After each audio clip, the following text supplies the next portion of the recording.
สบายดีเนาะทานผู้ชมทุกท่านนะมื้อนี้ก็อีกเช่นเคยเนาะมาพบกับช่อง MK1 Channel เนาะมื้อจะเป็นการกินปลาหมึกเนาะลวกปลาหมึกเนาะก็จะมีผักมะแตงอย่างต่างเนาะกินกันเลยเนาะเพื่อว่าเป็นการเสียเวลาเนาะ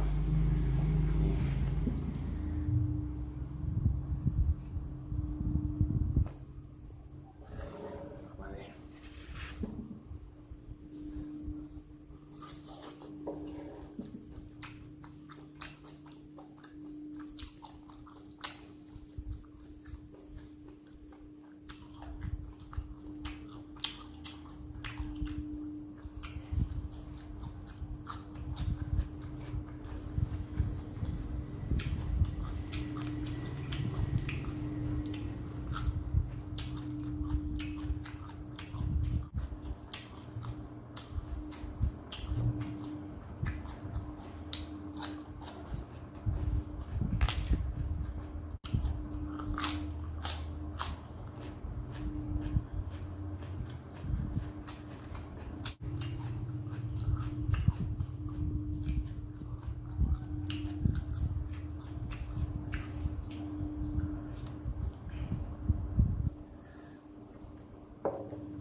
อย่าลืม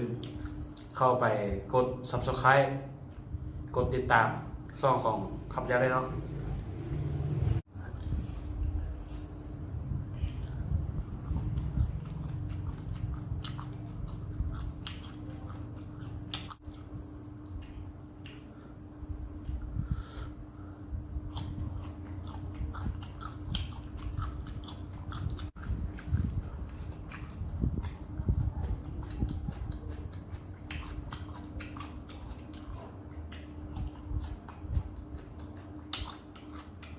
ก็ฝากช่องข้าพเจ้าด้วยเนาะอย่าลืมไปช่วยไปกดไลค์กด Subscribe ช่องให้ของข้าพเจ้าเลยเนาะปิดต่อเลย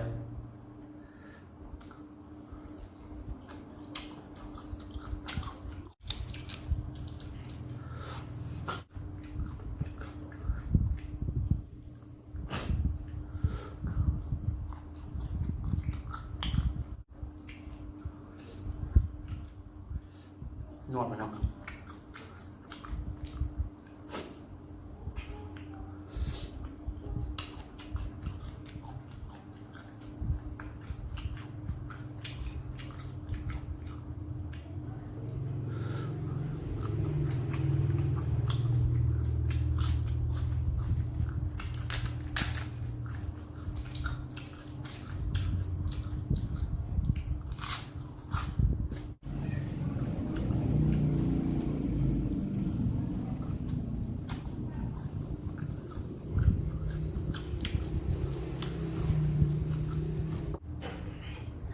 ขอบใจนะสำหรับการติดตามคลิปเนาะ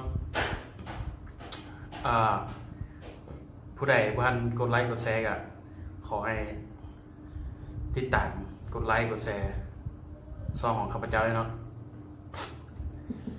คลิปต่อไปจะเป็นการกินยังหรือว่า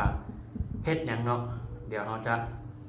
ลงให้ท่านผู้ชมได้ติดตามกันเลยด้วยเนาะสุดท้ายแล้วมินก็อย่าลืมเข้าไปกดไลค์